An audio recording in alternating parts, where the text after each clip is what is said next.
दिन रात आवाम की खिदमत की है। मैं क्या जी एक गल पुछनी सी तुहाडे कोलों, पुछ लवां? क्या? इलैक्शनां तो पहले तुसी 200 यूनिट फ्री बिजली देने दा वादा कीता सी, तुहानूं याद है? अच्छी तरह दे दियो फिर वो 200 यूनिट फ्री बिजली। जरूरत नहीं है, क्यों?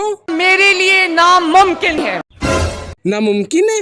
ते फिर वो जिहड़ा वादा कीता सी 200 यूनिट फ्री बिजली देने दा, ओ क्यों कीता सी? वो पूरा झूठ के अलावा, फ्रॉड के अलावा कुछ नहीं था।